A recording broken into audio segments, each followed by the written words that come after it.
What's up, everybody? Another episode of Sport Karate Radio. I am joined this week by Mr. Corey. How you doing this week, Corey? I'm doing great. It's a beautiful day in Madison. Weather's gorgeous. I'm spending as much time outside as I possibly can. So just happy to be here and happy to be doing another talk show. Good to hear. We got a cool episode for you guys this week. We have Mr. Alan Davies on the show. He's going to be talking about kind of the lifestyle that he has with going from tournament to tournament and being in school and all that kind of stuff. So that'll be very interesting to hear from him in a little bit. But in the meantime, we're going to hit up some tournaments and then move into our hot topic of the week. But before we get to that hot topic, Corey, hit us up with some tournaments. What do you got? Sure, we have our Dixieland Nationals coming up this coming weekend, the 18th and 19th, and that's with Mr. Dewey Earwood in Myrtle Beach, South Carolina. And then, of course, we have the NAIKC, which is going to be September 15th and 16th, and that's with Mr. Canal Lovelace and Team Revolution. That'll be at the University High School Academy in Michigan. So that'll be a new one. He's been trying to grow that, I know. And then finally, we got Diamond Nationals October 6th and 7th, and then the Twin Towers Classic on October 27th and 28th. So some pretty big events coming up, pretty exciting events coming up, and there's a lot going on. So make sure to kind of get to what you can and share that sport karate love. It's about that time of the year, I think, where everybody's starting to gear up for that big push for the end of the year for those sport karate tournaments, I think. Oh, absolutely. I mean, I know locally, once we hit September, I'm at a tournament almost every weekend between local tournaments and kind of mini regional tournaments and national stuff, and it's all over all the time, constant, which is awesome and fun and a little bit tiring, if I'm going to be totally honest. So I'm excited for it. Yeah, it seems like tournaments hit really big in September, right around when school starts, and then we get a break for Christmas, and then it picks right back up until the summer. I mean, if you're really looking for tournaments, like you said, I'm sure you can find one every weekend, probably within your state. All right, our hot topic this week, we are talking about world championships. It seems like there's a whole lot of them out there right now. The big one in my eyes is the WKC, and that's with Mr. Richard Plowden. I know they have some tournaments coming up, some qualifiers, I think. I know there's one in Minneapolis, St. Paul area, and there's a bunch scattered throughout the U.S., but I think if I remember correctly, there's over 20 different world teams between Taekwondo and like sport open tournaments, like sport karate tournaments that are open to whatever style you do. And it seems like those are starting to pop up. So all those guys are getting into gear. It seems all around, whether it be the world championships or just regionals, it's starting to be that time of the year where everybody's starting to gear up. But have you ever been to any of these world championships like the WKC or any tournaments like that, Corey? Absolutely. I did the WKC for a couple years in a row, actually. I got to go to Spain with them. I got to go to Italy with them. I got to go to Ireland, and I also did Orlando. So I had a lot of fun competing. It's really great to go out and see and meet other martial artists from other countries. So I made some friends from Germany and England and Northern Ireland and all sorts of stuff like that. And it was a wonderful experience, and it was a lot of fun. So it's one of those, I wish I could continue to do it, but right now, just with my schedule, I can't be gone for a week necessarily. And sometimes making those regional qualifiers gets tough because I think the last 2 years straight, it's been on the same weekend as the black belt test that we do. So it's kinda, I got to be there for that, and I can't, unfortunately, run away and go to a tournament. But yeah, so I know most of those regional qualifiers, I think, are probably going to be wrapping up soon because they usually do.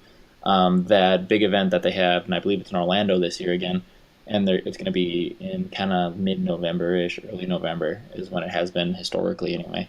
So that's coming up really soon, and WKC is a great organization. I have nothing but good things to say about it. It's been going through a little bit of growing pains the last couple of years, but I think it's kind of coming back stronger than ever. I'm seeing a lot of really excellent competitors come on, and people that I know more and more are starting to kind of join the circuit, and I hear, like I said, nothing but good things. So I'm excited to see where it goes in the future. That's cool. I know that there's at least a handful of different so-called world championships, and there's really not a way to determine what makes something a world championship, so to speak. But I mean, what do you think? Do you think that WKC is kind of the top tier in that category? It depends what you're looking at, I guess. I mean, we have WKC has its little world champion or has its world championship at the end of every year. We got the NBL does its own kind of world championship. We got the WKU, which has been really pushing hard, and I've talked to several people that are on that team, and I've heard really good things about that as well. I haven't been able to compete for any of it, but I've heard it's a great event. We got the WKF, of course, which is huge and kind of taking over. Like that's what we're doing in the Olympics, I do believe. We got, and then we got all the smaller ones. I was on a Team USA when I was in college that went to where did we go? Went to Portugal, and it was associated with pankration somehow. And so and that's just one of many that I've heard of. So I think if you get an event that can find some kind of sanctioning or interest in a different country, you can run a world event. The U.S. Open's a world event. Diamonds, at times, I've heard people call that a world event. It all just kind of depends what you're looking at, I guess, what your qualifiers are. Right. I think that there's maybe too many because there's really nothing in my eyes that I've seen, at least on the internet for that matter, that makes something like, oh, this is the tournament that if I compete at and I get first, I'm a world champion. I think that there's a lot of tournaments out there right now that are saying that they're a world champion, but I mean, there's really nothing that says this is a world champion tournament because of this.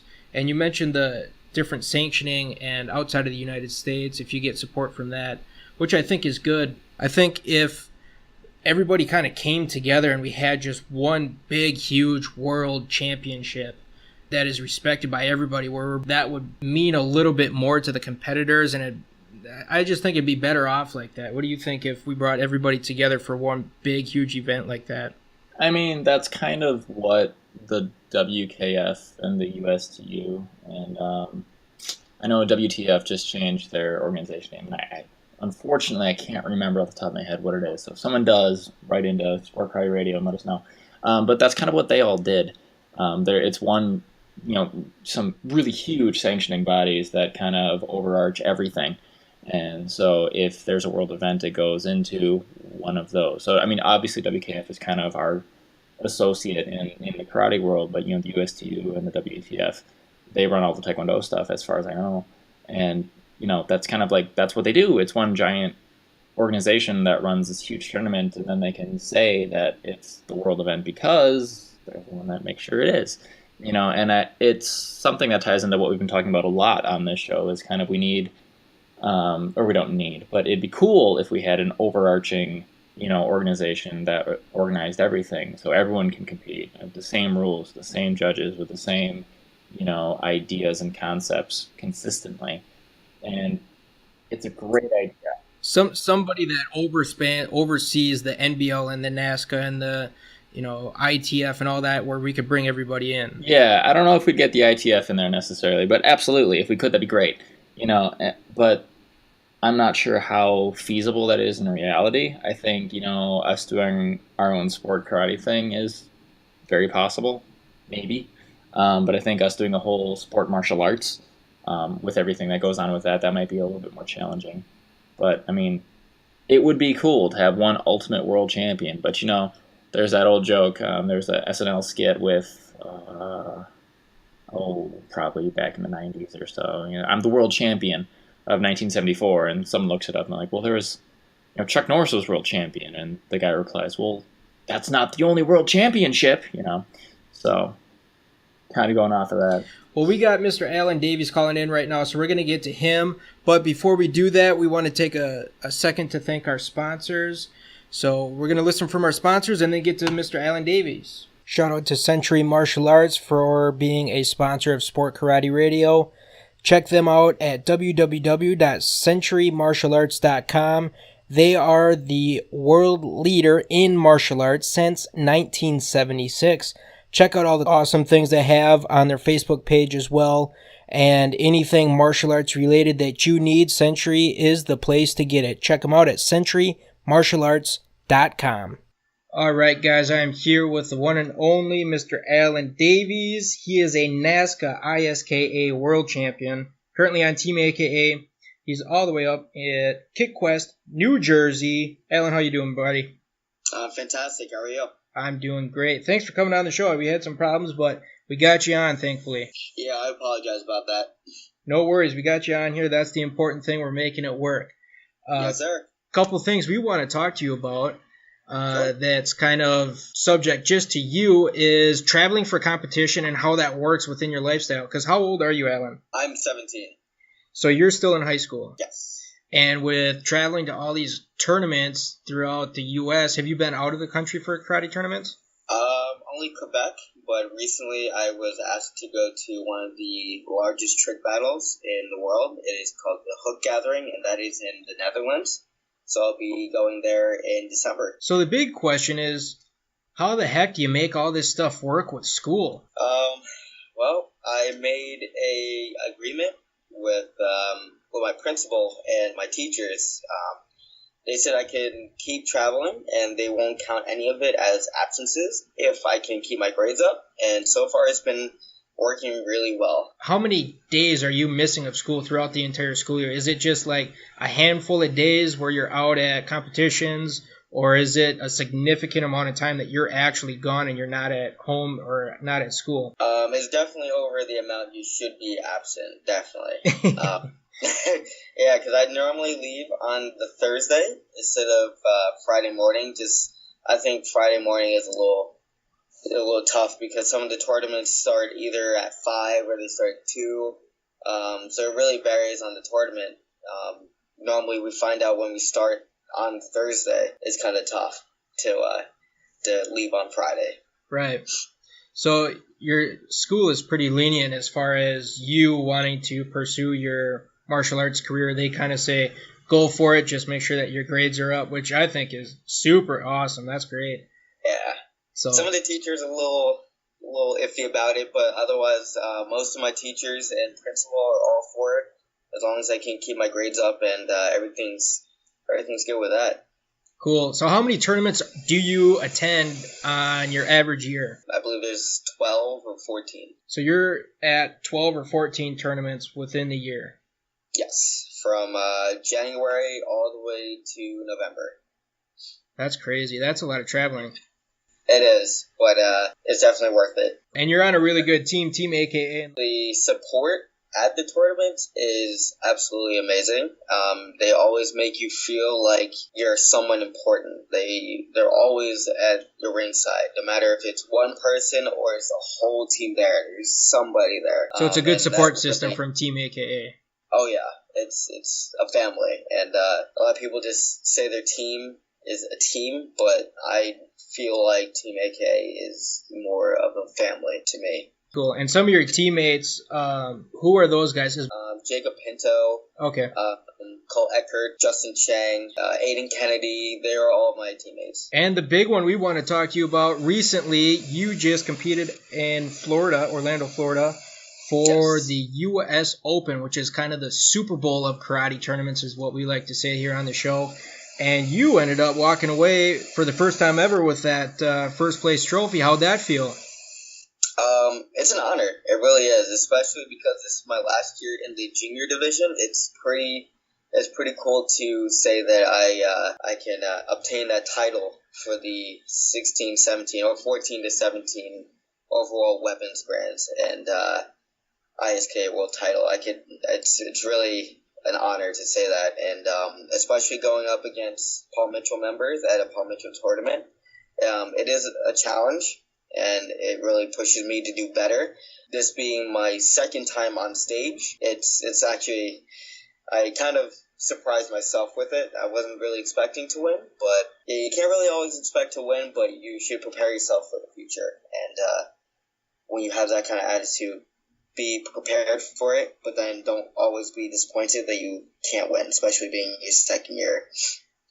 So yeah, it definitely was a surprise, and made me train even harder because I know that they're coming after me now. So yeah, you got a target on your back now that you won that world champion. Right. So adults will be harder, but I'm looking forward to it. So what goes into your training schedule? Are you practicing every day certain things? Do you have a schedule on what you're supposed to be practicing each day? What happens with that? It really varies on the time of year. Like summer, I have a little bit more time on my hands to train at home and then go places like an open gym or just outside. During the school year, it's a little bit harder since now I'm going to be a senior.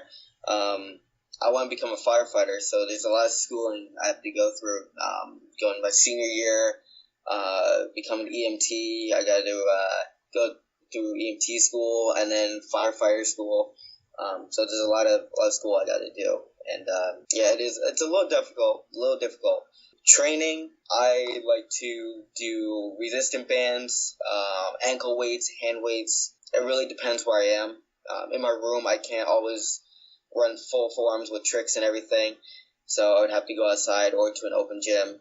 I see my trainer once a week on a Sunday, and I have an open gym on Wednesday nights for 2 hours, so those are really the days I can train full forearms and actual tricks. Otherwise, it's just like a lot of cardio and hands and chuck work at home. One thing that stands out to me is you kind of have a unique style, I think, compared to, the other big names that are out there right now, whether they be on Team Paul Mitchell or AK or anything like that. But one thing that stands out to me is you bring a different side of the creative into the forms, and that kind of reminds me of like an old school Matt Emig that you kind of brought into the sport again, which is really cool to see because the stuff that you're doing isn't necessarily the exact moves that everybody else is doing, just in a different combination. You're bringing in those new moves that nobody else is really doing, which is really cool to see again.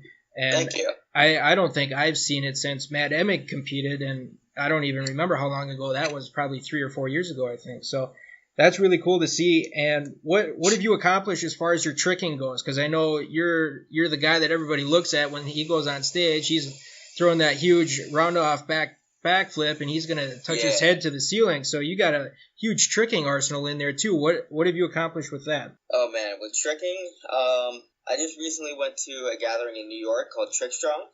And I recently just landed a snapu crowd awakener, and a snapu is a side swipe, a B twist, and it's just a side swipe and B twist all combined. So I want to do something different with it. Snapu swipe is definitely my favorite trick, so I like doing snapu swipe rounds and just trying to combo it.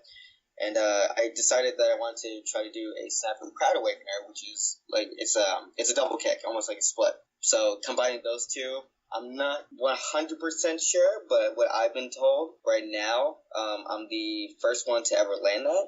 So that was pretty cool to know that a snapu crowd awakener is cool.